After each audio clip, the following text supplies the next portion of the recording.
Good ಮೋದಿಕೆ morning. ಎಲ್ಲರಿಗೂ ನಮಸ್ತೆ. ಈ ಒಂದು ಸೆಷನ್ನಲ್ಲಿ ನಾವೆಲ್ಲರೂ ಬಹಳ ಅವಶ್ಯಕವಾಗಿರುವಂತಹ ಒಂದು ಅದ್ಭುತವಾದಂಥ ಒಂದು ಜ್ಞಾನವನ್ನು ತಿಳಿದುಕೊಳ್ತಾ ಇದ್ದೇವೆ. ಹಾಗೆ ಒಂದು ಅತಿ ಅವಶ್ಯಕವಾಗಿರುವಂತಹ ವಿಚಾರದ ಬಗ್ಗೆ ನಾವೆಲ್ಲರೂ ಜ್ಞಾನವನ್ನು ಪಡೆದುಕೊಳ್ತಾ ಇದ್ದೇವೆ. ಅದ್ಯಾವುದು ಅನ್ನೋದಾದರೆ ಅದೇ ನಿದ್ದೆಯ ಅಭಾವ, ಸ್ಲೀಪ್ಲೆಸ್ನೆಸ್, ಸ್ಲೀಪ್ ಡಿಸಾರ್ಡರ್. ನಿದ್ರೆಯ ತೊಂದರೆ ಹೊಂದಿರುವ 75-90% ಜನರು ಗಂಭೀರ ಆರೋಗ್ಯ ಪರಿಸ್ಥಿತಿಗಳ ಅಪಾಯವನ್ನು ಹೊಂದಿರುತ್ತಾರೆ. ಉತ್ತಮ ಆರೋಗ್ಯಕ್ಕಾಗಿ ಉತ್ತಮ ನಿದ್ರೆ ಅತ್ಯಂತ ಮುಖ್ಯವಾಗಿದೆ. ಸರಿಯಾದ ನಿದ್ರೆಯ ಪ್ರಮಾಣವು ವ್ಯಕ್ತಿಯಿಂದ ವ್ಯಕ್ತಿಗೆ ಬದಲಾಗುತ್ತದೆ. As per centres for disease control and prevention, adults get at least 6 to 7 hours of sleep. 3 ಜನ ವಯಸ್ಕರಲ್ಲಿ ಒಬ್ಬರಿಗೆ ಸಾಕಷ್ಟು ನಿದ್ರೆ ಬರುವುದಿಲ್ಲ. ಅಂದರೆ 3ರಲ್ಲಿ ಒಬ್ಬರಿಗೆ ಇವತ್ತು ಸಂಪೂರ್ಣ ಗುಣಮಟ್ಟದ ನಿದ್ರೆಯನ್ನು ಮಾಡಲಿಕ್ಕೆ ಇವತ್ತು ಸಮಸ್ಯೆ ಇದೆ. ನಿದ್ರೆಯ ಗುಣಮಟ್ಟ ಮತ್ತು ಪ್ರಮಾಣವು ಅತ್ಯಂತ ಮುಖ್ಯವಾಗಿದೆ. ಒಬ್ಬ ವ್ಯಕ್ತಿಯು ಕಡಿಮೆ ಗುಣಮಟ್ಟದ ನಿದ್ರೆಯನ್ನು ಹೊಂದಿದ್ದರೆ ಅವರು ಎಷ್ಟು ಗಂಟೆಗಳ ನಿದ್ದೆ ಮಾಡಿದರೂ ಸಹ ಅವರು ಸುಸ್ತಾಗುತ್ತಾರೆ. ಕಡಿಮೆ ಗುಣಮಟ್ಟದ ನಿದ್ರೆ ಏನಕ್ಕೆ ಕಡಿಮೆ ಗುಣಮಟ್ಟದ ನಿದ್ರೆ ಬರುತ್ತೆ, ಯಾಕೆ ನಮ್ಮಲ್ಲಿ ನಿದ್ರೆ ಅನ್ನೋದು ಸರಿಯಾಗಿ ಬರೋದಿಲ್ಲ ಅನ್ನೋದು ನೋಡ್ತಾ ಹೋಗೋದಾದರೆ, ರಾತ್ರಿಯಲ್ಲಿ ಆಗಾಗ ಎಚ್ಚರಗೊಳ್ತೇವೆ. ಸ್ಲೀಪ್ ಅಪ್ನಿಯಾದಂಥ ಉಸಿರಾಟದ ತೊಂದರೆಗಳು, ತುಂಬ ಬಿಸಿಯಾದ ಅಥವಾ ತುಂಬ ಶೀತವಾದ ಅಥವಾ ತುಂಬ ಗದ್ದಲ ಇರುವಂತಹ ವಾತಾವರಣ, ಅಹಿತಕರ ಹಾಸಿಗೆ. ಹಾಗಾದರೆ ನಿದ್ರೆಯ ಅಭಾವದ ಲಕ್ಷಣಗಳು, ನನ್ನಲ್ಲಿ ನಿದ್ರೆ ಕಡಿಮೆಯಾಗಿದೆ ಅಂತ ಹೇಗೆ ಗೊತ್ತಾಗುತ್ತೆ ನೋಡೋಣ.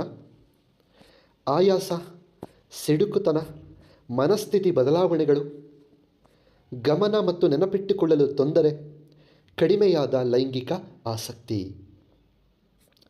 ಹಾಗಾದರೆ ಈ ಒಂದು ನಿದ್ದೆಯ ಅಭಾವದಿಂದ ದೇಹದ ಮೇಲೆ ಯಾವೆಲ್ಲ ಪರಿಣಾಮಗಳು ಬೀರ್ತದೆ ನೋಡೋಣ.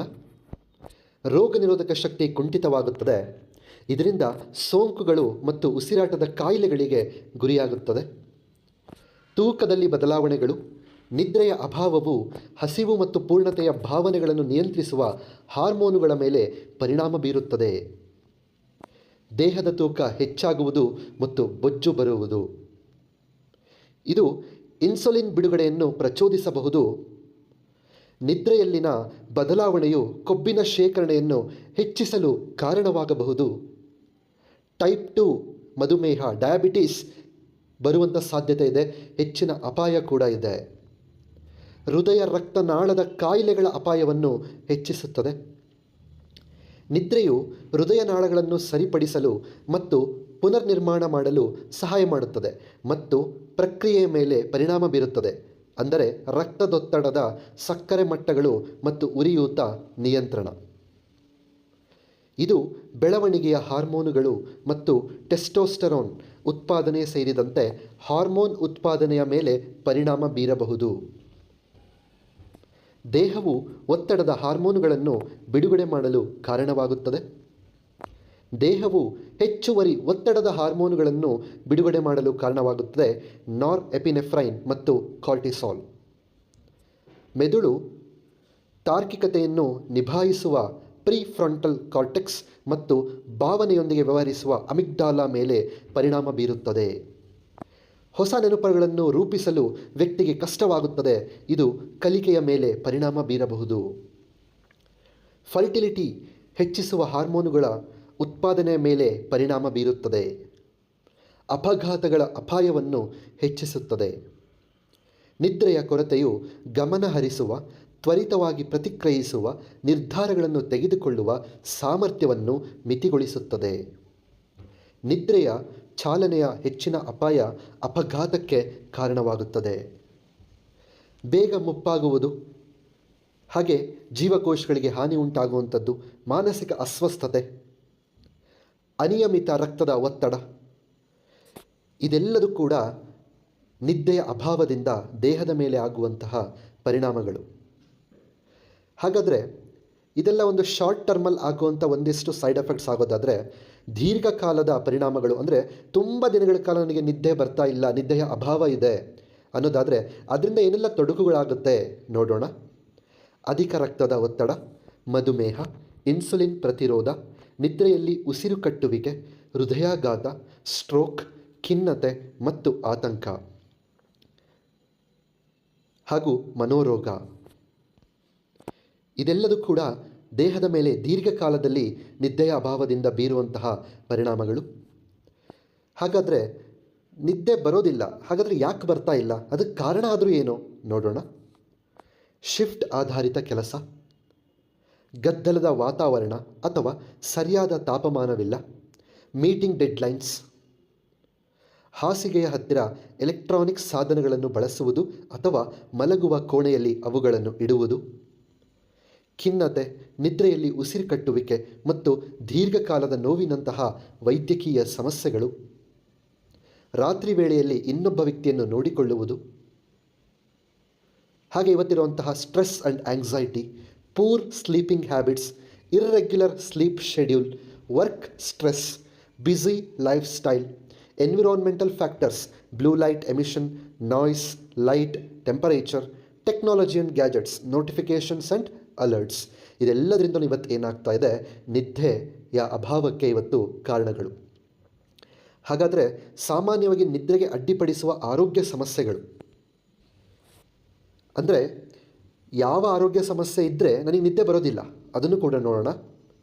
ದೀರ್ಘಕಾಲದ ಆಯಾಸ ಸಿಂಡ್ರೋಮ್, ದೀರ್ಘಕಾಲದ ನೋವು, ಖಿನ್ನತೆ, ಆತಂಕ, ಬೈಪೋಲಾರ್ ಡಿಸಾರ್ಡರ್ ಅಂದರೆ ಕೆಲವೊಮ್ಮೆ ತುಂಬ ಡಿಪ್ರೆಷನ್ಗೆ ಹೋಗೋದು, ಕೆಲವೊಮ್ಮೆ ತುಂಬ ಹೈ ಅಂದರೆ ಓವರ್ ಆಗಿ ಆಡೋವಂಥದ್ದು. ಇದರಿಂದ ಏನಾಗುತ್ತೆ, ಸೊ ನಿದ್ದೆ ಬರೋದಿಲ್ಲ. ಬೊಜ್ಜು, ನಿದ್ರೆಯಲ್ಲಿ ಉಸಿರು ಕಟ್ಟುವಿಕೆ, ಹಾಗೆ ಬ್ರಕ್ಸಿಸಮ್ ಅಂತೀವಿ, ಅಂದರೆ ನಾವು ಹಲ್ಲು ಕಚ್ಚೋದು ಅಂತೀವಲ್ಲ, ಅಂದರೆ ಹಲ್ಲು ತಾಕಿಸ್ಕೊಳ್ಳೋ ಅಂಥದ್ದು. ಸೊ ಇದರಿಂದ ನಿದ್ದೆ ಬರೋದಿಲ್ಲ. ಹಾಗೆ ನಾರ್ಕೋಲೆಪ್ಸಿ ಅಂದರೆ ಬೆಳಗಿನ ಸಮಯದಲ್ಲಿ ಅಂದರೆ ಡೇ ಟೈಮಲ್ಲಿ ಸೊ ಒಂಥರ ನಿದ್ದೆ ಮೂಡಲಿರುವಂಥದ್ದು, ಮತ್ತೆ ನಿದ್ದೆಗೆ ಹೋಗಬೇಕು ಅಂತ ಅನಿಸುವಂಥದ್ದು, ಆ ಥರ ಒಂದು ಮನಸ್ಥಿತಿಯಲ್ಲಿರುವಂಥದ್ದು. ಸೊ ಇದರಿಂದ ಈ ಸಮಸ್ಯೆಯಿಂದಲೂ ಕೂಡ ನಮಗೆ ನಿದ್ದೆಯ ಅಭಾವ ಆಗ್ತದೆ. ಹಾಗೆ ಸ್ಕೀಸೋಫ್ರೀನಿಯಾ ಅಂದರೆ ಒಬ್ಬ ವ್ಯಕ್ತಿ ಸರಿಯಾಗಿ ಯೋಚನೆ ಮಾಡಲಿಕ್ಕಾಗೋದಿಲ್ಲ, ಸರಿಯಾಗಿ ಅಭಿಪ್ರಾಯವನ್ನು ವ್ಯಕ್ತಪಡಿಸ್ಲಿಕ್ಕಾಗಲ್ಲ, ಸರಿಯಾಗಿ ಅನುಭವಿಸ್ಲಿಕ್ಕೆ ಆಗೋದಿಲ್ಲ, ಸರಿಯಾಗಿ ವರ್ತಿಸಲಿಕ್ಕೆ ಸಾಧ್ಯ ಇಲ್ಲ. ಸೊ ಇಂಥ ಒಂದು ಪರಿಸ್ಥಿತಿಯಲ್ಲೂ ಕೂಡ ನಿದ್ದೆಯ ಅಭಾವ ಖಂಡಿತ ಒಬ್ಬ ವ್ಯಕ್ತಿಗೆ ಬರ್ತದೆ. ಹಾಗಾದರೆ ನೀವೀಗ ಇಷ್ಟೆಲ್ಲ ನೋಡಿದ್ಮೇಲೆ ನಿಮಗೆ ಅನಿಸ್ಬೋದು, ಹಾಗಿದ್ರೆ ನಾನು ಕರೆಕ್ಟಾಗಿ ನಿದ್ದೆ ಮಾಡ್ತಾ ಇದ್ದೀನೋ ಇಲ್ವೋ, ನನಗೂ ಈ ಥರ ಏನಾದರೂ ಸಮಸ್ಯೆ ಇರಬಹುದಾ? ಡೌಟ್ ಬೇಡ, ಅದನ್ನು ಕ್ಲಾರಿಫಿಕೇಷನ್ ಮಾಡ್ಕೊಂಬೇಡೋಣ. ಸೊ ಏನಾದರೂ ನಿಮಗೂ ಕೂಡ ನಿದ್ದೆಯ ಅಭಾವ ಆಗಿದೆಯೋ ಇಲ್ವೋ ಅನ್ನೋದನ್ನು ಈಗ ನಾನು ಟೋಟಲಾಗಿ 9 ಕ್ವಶನ್ಸನ್ನು ಇಲ್ಲಿ ಕೇಳ್ತಾ ಹೋಗ್ತೀನಿ. ನಿಮ್ಮ ಒಳಗಡೆ ನೀವು ಆನ್ಸರ್ ಮಾಡ್ಕೊಳ್ಳಿ, ಅಂದರೆ ಸ್ವಯಂ ಪರಿಶೀಲನೆ. ಇದಕ್ಕೆ ಜಸ್ಟ್ ಎಸ್ ಆರ್ ನೋ ಈ ಒಂದು ಆನ್ಸರ್ನ ನೀವು ನಿಮ್ಮ ಒಳಗಡೆ ನೀವು ಕೊಟ್ಕೋಬೇಕು. ಓಕೆ, ಹಾಗಾದರೆ ಈಗ ಚೆಕ್ ಮಾಡೋಣ ನಿಮ್ಮ ನಿದ್ರೆ ಎಷ್ಟು ಆರೋಗ್ಯಕರವಾಗಿದೆ ಅನ್ನೋದನ್ನು ನೋಡ್ತಾ ಹೋಗೋಣ. ಎಸ್ ಆರ್ ನೋ ಅನ್ನೋದನ್ನು ನಿಮ್ಮ ಮನಸ್ಸಲ್ಲಿ ನೀವೀಗ ಹೇಳ್ಕೋಬಹುದು. ಎಸ್. ಮೊದಲನೇ ಪ್ರಶ್ನೆ, ನೀವು ಪ್ರತಿದಿನ ಮಲಗುವ ಮತ್ತು ಏಳುವ ಸಮಯ ಒಂದೇ ಆಗಿದೆಯೇ? ವಾರಾಂತ್ಯದಲ್ಲೂ ಕೂಡ. ನೆಕ್ಸ್ಟ್, ಎರಡನೇ ಪ್ರಶ್ನೆ, ಮಲಗಿದ 20ರಿಂದ 30 ನಿಮಿಷಗಳಲ್ಲಿ ನಿದ್ರಿಸಲು ನಿಮಗೆ ತೊಂದರೆ ಇದೆಯೇ? ಮೂರನೇ ಪ್ರಶ್ನೆ, ನೀವು ರಾತ್ರಿಯಲ್ಲಿ ಎಚ್ಚರಗೊಳ್ಳುತ್ತೀರಾ ಮತ್ತು ನಿದ್ರಿಸಲು ಕಷ್ಟಪಡುತ್ತೀರಾ?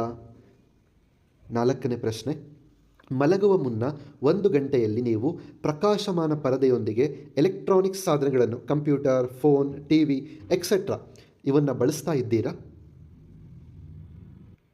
ಐದನೇ ಪ್ರಶ್ನೆ, ನೀವು ನಿದ್ರೆಯ ಪರಿಸರದ ಬಗ್ಗೆ, dark, quiet, your side of bed ಪರಿಸರದ ಬಗ್ಗೆ ಕಟ್ಟುನಿಟ್ಟಾಗಿರುತ್ತೀರಾ ಮತ್ತು ಯಾವುದೇ ಹೊಸ ಪರಿಸರದಲ್ಲಿ ನಿದ್ರೆ ಪಡೆಯಲು ಕಷ್ಟವಾಗುತ್ತೀರಾ?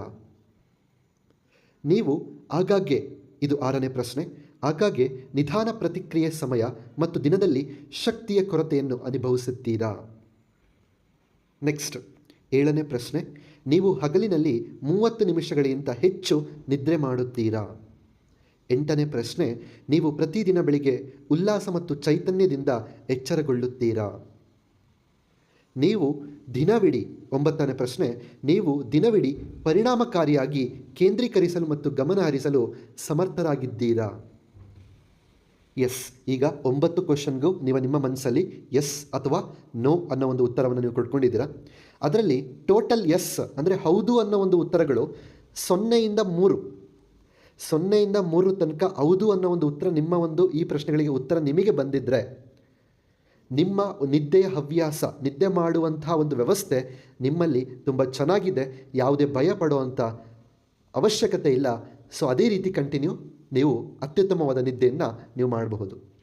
ನೆಕ್ಸ್ಟ್, ನಿಮ್ಮ ಈ ಪ್ರಶ್ನೆಗಳಲ್ಲಿ 4ರಿಂದ 6 ಪ್ರಶ್ನೆಗೇನಾದರೂ ಹೌದು ಅನ್ನೋ ಒಂದು ಉತ್ತರ ಬಂದಿದ್ದರೆ ನೀವು ನಿಮ್ಮ ನಿದ್ದೆಯ ಬಗ್ಗೆ ಸ್ವಲ್ಪ ಅಟೆನ್ಷನ್ ನೋಡಬೇಕು, ಅದರ ಬಗ್ಗೆ ಸ್ವಲ್ಪ ಗಮನ ಹರಿಸಬೇಕು. ಸ್ವಲ್ಪ ಬಾರ್ಡ್ರಲ್ಲಿದ್ದೀರಾ, ಇನ್ನೇನು ಎಲ್ಲ ಸಮಸ್ಯೆಗಳಿಗೂ ಅನುಭವಿಸೋವಂಥ ಹೋಗೋ ಸ್ಟೇಜಿಗೆ ಹೋಗಬೇಕಾಗಿದೆ, ಬಟ್ ಆ ಒಂದು ಬಾರ್ಡ್ರಲ್ಲಿದ್ದೀರಾ. ಓಕೆ, ಸೊ ಇಲ್ಲಿ ಕೆಲವೊಂದು ಬದಲಾವಣೆಗಳನ್ನು ನೀವು ಮಾಡ್ಕೊಳ್ಳೋದ್ರಿಂದ ಸೊ ನಿಮ್ಮ ನಿದ್ದೆ ತುಂಬ ಅದ್ಭುತವಾಗ್ತದೆ. ನಿಮ್ಮ ಉತ್ತರ ಏನಾದರೂ 6ಕ್ಕಿಂತ ಹೆಚ್ಚು ಹೌದು ಅನ್ನೋ ಉತ್ತರ ಬಂದಿದ್ದರೆ ಖಂಡಿತ ನೀವು ಡೇಂಜರಲ್ಲಿದ್ದೀರಾ. ಅಂದರೆ ನಿಮಗೆ ತುಂಬ ನಿದ್ದೆಯ ಅಭಾವ ಇದೆ, ಅವೆಲ್ಲವೂ ಕೂಡ ಸರಿಯಾಗಬೇಕಾಗಿದೆ, ಹವ್ಯಾಸಗಳಲ್ಲಿ ಬದಲಾಗಬೇಕಾಗಿದೆ, ಡೇಂಜರ್ ಝೋನಲ್ಲಿ ನಾವಿದ್ದೀವಿ. ಹಾಗಂತ ಭಯ ಪಡುವಂಥ ಅವಶ್ಯಕತೆ ಇಲ್ಲ. ಏನೆಲ್ಲ ಬದಲಾವಣೆಗಳು ಮಾಡ್ಕೋಬೇಕೋ ಅದನ್ನು ಮಾಡಿಕೊಂಡ್ರೆ ಖಂಡಿತ ನಿಮ್ಮ ನಿದ್ದೆಯ ಆರೋಗ್ಯವೂ ಕೂಡ ಅದ್ಭುತವಾಗಿರುತ್ತೆ. ಎಸ್, ಹಾಗಾದರೆ ಸೊಲ್ಯೂಷನ್ ಏನು, ಟ್ರೀಟ್ಮೆಂಟ್ ಏನು ನೋಡ್ತಾ ಹೋಗೋಣ. ಮೊದಲನೇದಾಗಿ ಕೌನ್ಸಲಿಂಗ್ ತಗೋಬಹುದು, ಲೈಫ್ ಸ್ಟೈಲಲ್ಲಿ ಬದಲಾವಣೆಯನ್ನು ಮಾಡ್ಕೋಬಹುದು, ಎನ್ವಿರಾನ್ಮೆಂಟಲ್ ಅಡ್ಜಸ್ಟ್ಮೆಂಟ್ಸ್, ಯಾವುದೇ ರೀತಿ ಪರಿಸರದಲ್ಲಿ ನಾನು ಅಡ್ಜಸ್ಟ್ ಆಗಬೇಕು, ಸೊ ಆ ಒಂದು ಮನಸ್ಥಿತಿಯನ್ನು ಬದಲಾಯಿಸ್ಕೋಬೇಕು. ರಿಲ್ಯಾಕ್ಸೇಷನ್ ಟೆಕ್ನಿಕ್ಸ್ ಇದೆ ಕೆಲವೊಂದು, ಯಾವ ರೀತಿ, ಸೊ ಮೆಡಿಟೇಷನ್ ಮಾಡುವಂಥದ್ದು, ಬ್ರೀತಿಂಗ್ ಎಕ್ಸಸೈಸಸ್ ಆಗಿರಬಹುದು, ಮೈಂಡ್ಫುಲ್ನೆಸ್ ಟ್ರೈನಿಂಗ್ ಅಂದರೆ ಒಂದು ಅದ್ಭುತವಾದಂಥ ಒಂದು ಜ್ಞಾನವನ್ನು ಪಡ್ಕೊಳ್ಳುವಂಥದ್ದು. Next, audio recordings, music listening ಅಂದರೆ ಒಂದು ಒಳ್ಳೆ ಹಿತಕರವಾದಂಥ ಒಂದು ಸಂಗೀತವನ್ನು ಕೇಳಿಸ್ಕೊಳ್ಳುವಂಥದ್ದು. ಹಾಗೆ ಕಾಗ್ನಿಟಿವ್ ಬಿಹೇವಿಯರಲ್ ಥೆರಪಿ ಅಂತೀವಿ, ಅಂದರೆ ಕೆಲವೊಂದು ಆಲೋಚನೆಗಳು ನಮ್ಮ ಜೀವನದಲ್ಲಿ ನಮ್ಮನ್ನು ನಿದ್ದೆ ಮಾಡಲಿಕ್ಕೆ ಬಿಡ್ತಾ ಇರಲ್ಲ, ಪದೇ ಕಾಡ್ತಾ ಇರುತ್ತೆ. ಹಾಗಾದರೆ ಆ ಆಲೋಚನೆ ಯಾವುದು, ಅದನ್ನು ಯಾವ ರೀತಿ ನಾನು ತೆಗೆದುಹಾಕಬೇಕು, ಸೊ ಅದು ಕಾಗ್ನಿಟಿವ್ ಬಿಹೇವಿಯರಲ್ ಥೆರಪಿ. ಸೊ ಇದು ನಿಮಗೆ ನಿದ್ದೆಯ ಅಭಾವದಿಂದ ಹೊರಗಡೆ ಬರಲಿಕ್ಕೆ ಸಹಾಯ ಮಾಡ್ತದೆ. ನೆಕ್ಸ್ಟ್, ಹೋಮ್ ಕೇರ್ ಸ್ಟ್ರಾಟಜೀಸ್, ಮನೆಯಲ್ಲೇ ನಾನು ಏನೆಲ್ಲ ಮಾಡ್ಕೋಬಹುದು ಅಂದರೆ, yes, going to bed and waking up at the same time every day, ಅಂದರೆ ನಾನು ಪ್ರತಿದಿನ ಮಲಗುವ ಮತ್ತು ಏಳುವಂತಹ ಸಮಯ ಒಂದೇ ಆಗಿರಬೇಕು. ಆಮೇಲೆ ನಾನು ಇನ್ನೇನು ಮಲಗಬೇಕು ಅನ್ನೋದಕ್ಕಿಂತ ಮುಂಚೆನೇ ಊಟ ಮಾಡಿಬಿಡೋದು. ಸೊ ಈ ರೀತಿ ಒಂದು ಹವ್ಯಾಸವನ್ನು ಬೆಳೆಸ್ಕೋಬಾರ್ದು. ಅದಿದ್ದರೆ ಅದನ್ನು ಸ್ಟಾಪ್ ಮಾಡಿ, ನಾನು ಮಲಗಬೇಕು ಅಂದರೆ ಒಂದು 2 ಗಂಟೆ 2 to 3 ಅವರ್ಸ್ ಮುಂಚೆನೇ ಊಟ ಮಾಡಿರಿ. ಓಕೆ, ನೆಕ್ಸ್ಟ್, ರೆಗ್ಯುಲರ್ ಎಕ್ಸಸೈಸಸ್ ಮಾಡುವಂಥದ್ದು. ಹಾಗೆ ಸೊ ನಮ್ಮ ಒಂದು ಬೆಡ್ರೂಮನ್ನು ತುಂಬ ಕ್ವೈಟ್ ಅಂದರೆ ಸೈಲೆನ್ಸ್ ಆಗಿಡುವಂಥದ್ದು, ಕಂಪ್ಲೀಟ್ಲಿ ಡಾರ್ಕ್ ಇರಬೇಕು, ತುಂಬ ಪ್ರಕಾಶಮಾನದಂಥ ಬೆಳಕನ್ನು ಇಟ್ಕೊಂಡ್ರೆ ನಿದ್ದೆ ಬರೋದಿಲ್ಲ. ಹಾಗೆ ತಂಪಾಗಿರುವಂಥ ಒಂದು ವಾತಾವರಣನ ಕ್ರಿಯೇಟ್ ಮಾಡ್ಕೊಳ್ಳುವಂಥದ್ದು ಸೊ ನಿದ್ದೆ ಬರಲಿಕ್ಕೆ ನಮಗೆ ತುಂಬ ಸಹಾಯ ಮಾಡ್ತದೆ. ನೆಕ್ಸ್ಟ್, ಯಾವುದೇ ರೀತಿ ಎಲೆಕ್ಟ್ರಾನಿಕ್ ಡಿವೈಸಸ್ ಇದ್ದರೆ ಅದನ್ನು ಆಫ್ ಮಾಡಬೇಕು. ಹಾಗೆ ನಾನು ಮಲಗುವಂಥ ರೂಮಿನಲ್ಲಿ ಯಾವುದೇ ರೀತಿ ಎಲೆಕ್ಟ್ರಾನಿಕ್ ಡಿವೈಸಸ್ಗಳನ್ನು ನಾನು ಇಟ್ಕೋಬಾರ್ದು. Next, limit the consumption of caffeine ಮತ್ತು ಆಲ್ಕೋಹಾಲ್. ಕೆಫೀನ್ ಮತ್ತು ಆಲ್ಕೋಹಾಲನ್ನು ಅದರ ಒಂದು ಕನ್ಸಂಪ್ಷನನ್ನು ಕಡಿಮೆ ಮಾಡಬೇಕು. ಎಸ್ಪೆಷಲಿ ಬೆಡ್ ಟೈಮ್ ಅಂದರೆ ಮಲಗುವಂಥ ಸಮಯದಲ್ಲಂತೂ ಅದನ್ನು ತಗೊಳ್ಳೇಬಾರ್ದು. ಹಂಗಂತ ಬೇರೆ ಸಮಯದಲ್ಲಿ ತಗೋಬೇಕು ಅಂತಲ್ಲ, ಆದಷ್ಟು ಅದನ್ನು ಕಡಿಮೆ ಮಾಡಬೇಕು, ಸಾಧ್ಯವಾದರೆ ಸ್ಟಾಪ್ ಮಾಡಬಹುದು. ನೆಕ್ಸ್ಟ್, ಟೊಬ್ಯಾಕೋ ಯೂಸನ್ನು ಕಡಿಮೆ ಮಾಡಬೇಕಾಗಿದೆ. ಹಾಗೆ ಯಾರಿಗೆಲ್ಲ ಬ್ರೂಕ್ಸಿಸಮ್ ಇದೆ ಅವರು ಮೌತ್ ಗಾರ್ಡ್ನ ಯೂಸ್ ಮಾಡಬಹುದು. ನೆಕ್ಸ್ಟ್, ಆಲ್ಟರ್ನೇಟಿವ್ ಥೆರಪೀಸ್ ಏನೆಲ್ಲ ಇದೆ ಅನ್ನೋದಾದರೆ, ಎಸ್, ಇದೆಲ್ಲ ನಮಗೆ ಗೊತ್ತಿದೆ, ಅಕ್ಯುಪಂಕ್ಚರ್, ಅಕ್ಯುಪ್ರೆಷರ್, ಮಸಾಜ್, ಮೆಡಿಟೇಷನ್, ಯೋಗ. ಸೊ ಈ ರೀತಿ ಥೆರಪೀಸ್ಗಳನ್ನು ನೀವು ಮಾಡಬಹುದು. ಅಥವಾ ಕೆಲವೊಂದು ಸಂಸ್ಥೆಗಳಲ್ಲಿ ನೀವು ಹೋಗಿಬಿಟ್ಟು ಈ ಒಂದು ಪ್ರಾಕ್ಟೀಸಸ್ನ ನೀವು ಕಲ್ತ್ಬಿಟ್ಟು ಅಥವಾ ಅಲ್ಲೇ ಅದನ್ನು ಹವ್ಯಾಸ ಆಗಿ ಬದಲಾಯಿಸಿಕೊಂಡು ಕೂಡ ನೀವು ಬರಬಹುದು. ಓಕೆ, ಇದು ನಿದ್ದೆಯನ್ನು ತುಂಬ ಅದ್ಭುತವಾಗಿ ಬರಲಿಕ್ಕೆ, ಸೊ ಒಂದು ಕ್ವಾಲಿಟಿ ಆಫ್ ಸ್ಲೀಪನ್ನು ನಿಮಗೆ ಕೊಡಲಿಕ್ಕೆ ಸಹಾಯ ಮಾಡ್ತದೆ. ಎಸ್, ನೆಕ್ಸ್ಟ್ ಏನು ಅನ್ನೋದಾದರೆ ಆಯುರ್ವೇದ, ಅದರಲ್ಲೂ ಎಸ್ಪೆಷಲಿ ಮೆಲಟೋನಿನ್ ಅಂತೀವಿ, ಅಂದರೆ ಇದು ಒಂದು ಹಾರ್ಮೋನ್. ಸೊ ನಮಗೆ ನಿದ್ದೆಯನ್ನು ಬರೆಸಲಿಕ್ಕೆ ತಯಾರು ಮಾಡುವಂಥ ಒಂದು ಹಾರ್ಮೋನ್ ಮೆಲಟೋನಿನ್. ಹಾಗೆ ವೆಲೆರಿಯನ್ ಅಂತ ಒಂದು ರೂಟ್, ಒಂದು ಪ್ಲ್ಯಾಂಟ್ ಬರುತ್ತೆ. ಸೊ ಈ ಒಂದು ಆಯುರ್ವೇದಿಕ ಗಿಡಮೂಲಿಕೆಗಳು ಮತ್ತು ಈ ಒಂದು ಹಾರ್ಮೋನ್ ಏನಿದೆ ಇದನ್ನು ನಾವು ಎಕ್ಸ್ಟರ್ನಲಿ ಒಂದು ಸಪ್ಲಿಮೆಂಟ್ ಮುಖಾಂತರ, ಒಂದು ಟ್ಯಾಬ್ಲೆಟ್ ಮುಖಾಂತರ ಇದನ್ನು ತಗೊಳ್ಳೋದ್ರಿಂದ ಒಂದು ನಿದ್ದೆಯ ಅಭಾವವನ್ನು ನಾನು ಹೋಗಿಸ್ಕೋಬೋದು, ಒಳ್ಳೆಯ ನಿದ್ದೆಯನ್ನು ನಾನು ಪಡ್ಕೋಬಹುದು. ಹಾಗಾದರೆ ಈ ರೀತಿ ಇಂಗ್ರೀಡಿಯೆಂಟ್ಸ್ ಹಾಕಿರೋಂತಹ ಒಂದು ಅದ್ಭುತವಾದಂಥ ಒಂದು ಪ್ರಾಡಕ್ಟ್, ಒಂದು ಲೈಫ್ ಸೇವಿಂಗ್, ಲೈಫ್ ಟ್ರಾನ್ಸ್ಫಾರ್ಮಿಂಗ್ ಪ್ರಾಡಕ್ಟನ್ನು ನಾನು ನಿಮಗೆ ಇಂಟ್ರಡ್ಯೂಸ್ ಮಾಡ್ತಾ ಇದ್ದೀನಿ. ಅದೇ ನನ್ನ ಹೆಮ್ಮೆಯ ಮೋದಿಕೇರ್ ಸಂಸ್ಥೆಯ ಹೊಸ ನೂತನ ಅದ್ಭುತ product well sleep support sleep like A baby. ಅಂದರೆ ಹೇಗೆ ಮಗುವಿನ ಥರ ಮಗು ಯಾವ ರೀತಿ ಎಷ್ಟು ಆರಾಮಾಗಿ ಮಲಗಿರುತ್ತೆ ಆ ರೀತಿ ಮಗುವಿನಂತೆ ನೀವು ಮಲ್ಕೋಬೇಕು ಅನ್ನೋದಾದರೆ ಅದಕ್ಕೆ ಇಷ್ಟೆಲ್ಲ ಜೀವನ ಶೈಲಿಯಲ್ಲಿ ಬದಲಾವಣೆಗಳು ಮಾಡ್ಕೊಳ್ಳೋದ್ರ ಜೊತೆಗೆ ಈ ಒಂದು ಹೆಲ್ತ್ ಸಪ್ಲಿಮೆಂಟನ್ನು ನೀವು ನಿಮ್ಮ ಜೀವನದಲ್ಲಿ ಆ್ಯಡ್ ಮಾಡಿಕೊಂಡ್ರೆ ತುಂಬ ಅದ್ಭುತವಾದಂಥ ಒಂದು ಗುಣಮಟ್ಟದ ಒಂದು ನಿದ್ದೆಯನ್ನು ನೀವು ಅನುಭವಿಸ್ಬೋದು. ಎಸ್, ಹಾಗಾದರೆ ಈ ಪ್ರಾಡಕ್ಟ್ ಏನು, ಹೇಗೆ, ಅವೆಲ್ಲವನ್ನು ಕೂಡ ತಿಳ್ಕೊಳ್ತಾ ಹೋಗೋಣ. ಎಸ್, ಇದು ಒಂದು safe and non habit farming herbal formula. ಇದು 100% ಸೇಫ್ ಇರುತ್ತೆ. ಹಾಗೆ ತುಂಬ ಜನಕ್ಕೆ ಅನ್ನಿಸ್ಬಹುದು ಇದು ಸ್ಲೀಪ್ ಸಪೋರ್ಟ್, ಸ್ಲೀಪಿಂಗ್ ಟ್ಯಾಬ್ಲೆಟ್ ಬೇರೆ, ಸ್ಲೀಪ್ ಸಪೋರ್ಟ್ ಬೇರೆ. ಅಂದರೆ ನಿಮ್ಮನ್ನು ನಿದ್ರೆ ಮಾಡಲಿಕ್ಕೆ ಸಹಕರಿಸ್ತದೆ ಅಷ್ಟೇ ಇದು. ಅರ್ಥ ಆಗ್ತಿದೆಯಾ? ಸ್ಲೀಪಿಂಗ್ ಟ್ಯಾಬ್ಲೆಟ್ ಏನು ಮಾಡ್ತದೆ, ತೊಗೊಂಡ ತಕ್ಷಣ ನೀವು ಮಲ್ಕೊಂಡ್ಬಿಡ್ತೀರಾ. ಬಟ್ ಇದು ನಿಮ್ಮ ದೇಹದಲ್ಲಿ ನ್ಯಾಚುರಲ್ ಆಗಿ ಆ ಒಂದು ಪ್ರೋಸೆಸ್ ಆಗಿ ನೀವು ಆಟೋಮೆಟಿಕ್ಕಾಗಿ ನ್ಯಾಚುರಲ್ ವೇನಲ್ಲಿ ನೀವು ನಿದ್ದೆಗೆ ಹೋಗಬೇಕು. ಅದಕ್ಕೆ ಇದು ಸಪೋರ್ಟ್ ಮಾಡುತ್ತೆ. ಹಾಗಾಗಿ ಇದು ಯಾವುದೇ ರೀತಿ ಅಡಿಕ್ಷನ್ ಯಾವ ವ್ಯಕ್ತಿಗೂ ಕೂಡ ಆಗೋದಿಲ್ಲ. ಹಾಗೆ ಇದು ಸೈವೇದಿಕ್ ಫಾರ್ಮುಲಾ, ಅಂದರೆ ಆಯುರ್ವೇದ ಮತ್ತು ಆಧುನಿಕ ವಿಜ್ಞಾನದ ಸಮ್ಮಿಲನದೊಂದಿಗೆ ಈ ಒಂದು ಹೆಲ್ತ್ ಪ್ರಾಡಕ್ಟ್ ತಯಾರಾಗಿರುತ್ತದೆ. ಎಸ್, ಇದರಲ್ಲಿರುವಂಥ ಇಂಗ್ರೀಡಿಯೆಂಟ್ಸ್ ನೋಡೋದಾದರೆ melatonin, valerian root, jatamansi, ashwagandha, amino acid, theanine. Yes, ಈಗ ಈ ಪ್ರಾಡಕ್ಟಿನ ವೈಶಿಷ್ಟ್ಯತೆ ಮತ್ತು ಉಪಯೋಗಗಳನ್ನು ನೋಡ್ತಾ ಹೋಗೋಣ. ಮೆಲಟೋನಿನ್ ಅಂದರೆ ಏನು ಅಂತ ತುಂಬ ಜನಕ್ಕೆ ಅನ್ನಿಸಬಹುದು. ಮೆಲಟೋನಿನ್ ನಿಮ್ಮ ಮೆದುಳು ಕತ್ತಲೆಗೆ ಪ್ರತಿಕ್ರಿಯವಾಗಿ ಉತ್ಪಾದಿಸುವ ಹಾರ್ಮೋನ್ ಆಗಿದೆ. ಅಂದರೆ ಕತ್ತಲೆ ವಾತಾವರಣದಲ್ಲಿ ನಮ್ಮ ಮೆದುಳು ಈ ಮೆಲಟೋನಿನ್ ಅನ್ನೋ ಒಂದು ಹಾರ್ಮೋನ್ನ ರಿಲೀಸ್ ಮಾಡುತ್ತೆ, ಆವಾಗ ನಮಗೆ ನಿದ್ದೆ ಬರ್ತದೆ. ಸೊ ಅದೇ ಇಂಗ್ರೀಡಿಯೆಂಟ್ ಈ ಒಂದು ಪ್ರಾಡಕ್ಟ್ನಲ್ಲಿ ಇರೋವಂಥದ್ದು. ರಾತ್ರಿಯಲ್ಲಿ ನೋಡಿ, ಇದು ತುಂಬ ಮುಖ್ಯವಾಗಿ ಗಮನಿಸಬೇಕಾಗಿರುವಂಥದ್ದು, ರಾತ್ರಿಯಲ್ಲಿ ಬೆಳಕಿಗೆ ಒಡ್ಡಿಕೊಳ್ಳುವುದರಿಂದ ಮೆಲಟೋನಿನ್ ಉತ್ಪಾದನೆಯನ್ನು ತಡೆಯಬಹುದು ಆ್ಯಂಡ್ ಮೆದುಳು ತಡೆಯುತ್ತದೆ. ನೀವು ರಾತ್ರಿಯಲ್ಲಿ ಸಾಕಷ್ಟು ಬೆಳಕನ್ನು ಸುತ್ತಲೂ ಇಟ್ಕೊಂಡಾಗ ಏನಾಗುತ್ತೆ ಅಂದರೆ ನಿಮ್ಮ ಮೆದುಳು ಮೆಲಟೋನಿನನ್ನು ಉತ್ಪಾದನೆ ಮಾಡೋದಿಲ್ಲ, ಅವಾಗ ನಿದ್ದೆ ಬರೋದಿಲ್ಲ. ಸೊ ಹಾಗಾಗಿ ಇವತ್ತಿನ ಈ ಒಂದು ಕಂಪ್ಲೀಟ್ ಈ ಒಂದು ಶತಮಾನದಲ್ಲಿ ಈ ಒಂದು ಜನ್ರೇಷನಲ್ಲಿ ಎಷ್ಟು ಲೈಟ್ಸಲ್ಲಿ ನಾವಿರ್ತೀವಿ ಅಂತ ಗೊತ್ತಿದೆ. ಹಾಗಾಗಿ ಈ ಒಂದು ಪ್ರಾಡಕ್ಟ್ ತುಂಬ ಅವಶ್ಯಕವಾಗಿರುವಂಥದ್ದು. ನೆಕ್ಸ್ಟ್, ಈ ಒಂದು ಕಂಟೆಂಟಿಂದ ಏನು ಉಪಯೋಗ ಅನ್ನೋದಾದರೆ ಕಣ್ಣಿನ ಆರೋಗ್ಯವನ್ನು ಬೆಂಬಲಿಸುತ್ತದೆ, ಮೈಗ್ರೇನ್ ದಾಳಿಯನ್ನು ನಿವಾರಿಸುತ್ತದೆ, ಹಾಗೆ ಟೆನಿಟಸನ್ ಲಕ್ಷಣಗಳನ್ನು ಕಡಿಮೆ ಮಾಡುತ್ತದೆ. ಅಂದರೆ ಕಿವಿಗಳಲ್ಲಿ ರಿಂಗಣಿಸುವಿಕೆಯಿಂದ ನಿರೂಪಿಸಲ್ಪಟ್ಟ ಸ್ಥಿತಿ. Next, valerian root. ಇದು ಯುರೋಪ್ ಮತ್ತು ಏಷ್ಯಾ ಖಂಡದ ಕೆಲವೊಂದು ರಾಷ್ಟ್ರಗಳಲ್ಲಿ ಬೆಳೆಯುವಂಥ ಒಂದು ಗಿಡ, ಒಂದು ಹರ್ಬಲ್ ಪ್ಲ್ಯಾಂಟ್ ಅಂತ ಹೇಳ್ಬೋದು. ಹಾಗೆ ಜತಮನ್ಸಿ ಪ್ಲ್ಯಾಂಟ್ ಆ್ಯಂಡ್ ರೂಟ್, ಇದು ಕೂಡ ಹಿಮಾಲಯ ಭಾಗದಲ್ಲಿ ಬೆಳೆಯುವಂಥ ಒಂದು ಹರ್ಬಲ್ ಪ್ಲ್ಯಾಂಟ್ ಅಂತ ಹೇಳ್ಬೋದು. ನೆಕ್ಸ್ಟ್, ಅಶ್ವಗಂಧ ಇಂಗ್ರೀಡಿಯೆಂಟ್ ನಮ್ಮಲ್ಲಿದೆ. ಹಾಗೆ ಅಮೈನೋ ಆ್ಯಸಿಡ್, ಥಿಯನೈನ್. ಸೊ ಇದೆಲ್ಲದರಿಂದ ಏನು ಉಪಯೋಗ ಆಗುತ್ತೆ ಅಂದರೆ ಒಂದು ಸ್ಲೀಪ್ ಮೆಕ್ಯಾನಿಸಮ್, ಅಂದರೆ ಒಂದು ಸ್ಲೀಪ್ ಸೈಕಲ್ ಅಂತ ಕರಿತೀವಿ. ಇಷ್ಟೊತ್ತಿಗೆ ಎದ್ದೊಳ್ಬೇಕು, ಇಷ್ಟೊತ್ತಿಗೆ ಮಲಗಬೇಕು, ಆ ಒಂದು ಸೈಕಲ್ ಏನಿದೆ ಅದನ್ನು ಎಕ್ಸಾಕ್ಟ್ಲಿ ಮೇಂಟೈನ್ ಮಾಡುವಂಥ ಕೆಲಸ ಈ ಪ್ರಾಡಕ್ಟ್ ಮಾಡುತ್ತೆ. ಸಮತೋಲಿತ ನಿದ್ರೆಯ ಚಕ್ರವನ್ನು ನಿರ್ವಹಿಸಲು ನಿಮಗೆ ಸಹಾಯ ಮಾಡುವ ಗಿಡಮೂಲಿಕೆಯ ಸೂತ್ರ ವೆಲ್ ಸ್ಲೀಪ್ ಸಪೋರ್ಟ್. ನಿದ್ರೆ ಎಚ್ಚರ ಚಕ್ರವನ್ನು ನಿಯಂತ್ರಿಸುವ ಮೂಲಕ ನಿದ್ರೆಯ ಪ್ರಾರಂಭ, ಅವಧಿ ಮತ್ತು ಗುಣಮಟ್ಟವನ್ನು ಸುಧಾರಿಸಲು ಸಹಾಯ ಮಾಡುತ್ತದೆ. ಹಾಗೆ ಒತ್ತಡವನ್ನು ನಿವಾರಿಸಲು ಸಹಾಯ ಮಾಡುತ್ತದೆ, ಶಾಂತತೆಯನ್ನು ಉತ್ತೇಜಿಸುತ್ತದೆ ಮತ್ತು ನಿದ್ರೆಗೆ ಸಹಾಯ ಮಾಡುತ್ತದೆ. ಗಮನದ ಹೆಚ್ಚಳವನ್ನು ಬೆಂಬಲಿಸುತ್ತದೆ ಮತ್ತು ಮಾನಸಿಕ ಯೋಗಕ್ಷೇಮ ಮತ್ತು ವಿಶ್ರಾಂತಿಯನ್ನು ಉತ್ತೇಜಿಸಲು ಸಹಾಯ ಮಾಡುತ್ತದೆ. ಸುರಕ್ಷಿತ ಮತ್ತು ಅಭ್ಯಾಸವಲ್ಲದ ರಚನೆ, ಅಂದರೆ ವ್ಯಸನಕಾರಿಯಲ್ಲ, ಅಂದರೆ it is not an addiction. Okay, yes. Next, ಎಚ್ಚರಗೊಳ್ಳುವಲ್ಲಿ ತಾಜಾತನ ಇರ್ತದೆ, ಮನಸ್ಸನ್ನು ವಿಶ್ರಾಂತಿ ಮಾಡಲು ಸಹಾಯ ಮಾಡುತ್ತದೆ ಮತ್ತು ಆತಂಕವನ್ನು ಶಾಂತಗೊಳಿಸುತ್ತದೆ. ನಿದ್ರೆಯ ಗುಣಮಟ್ಟವನ್ನು ಹೆಚ್ಚಿಸಲು ಸಹಾಯ ಮಾಡುತ್ತದೆ, ನಿಮ್ಮನ್ನು ಶಾಂತವಾಗಿರಿಸುತ್ತದೆ ಮತ್ತು ಸಾಮಾನ್ಯ ಮಾನಸಿಕ ಯೋಗಕ್ಷೇಮವನ್ನು ಕಾಪಾಡಿಕೊಳ್ಳುತ್ತದೆ. ಹಾಗಾದರೆ ಇಷ್ಟೆಲ್ಲ ಉಪಯೋಗಗಳಿರುವಂತಹ ಈ ಒಂದು ವೆಲ್ ಸ್ಲೀಪ್ ಸಪೋರ್ಟ್, ಈ ಒಂದು ನ್ಯಾಚುರಲ್ ಪ್ರಾಡಕ್ಟನ್ನು ನಾನು ಯಾವ ರೀತಿ ಬಳಸಬೇಕು? ಎಸ್, ಬಹಳ ಸುಲಭ. ಇದನ್ನು 18 ವರ್ಷ ಮೇಲ್ಪಟ್ಟವರಿಗೆ ಸೂಕ್ತ.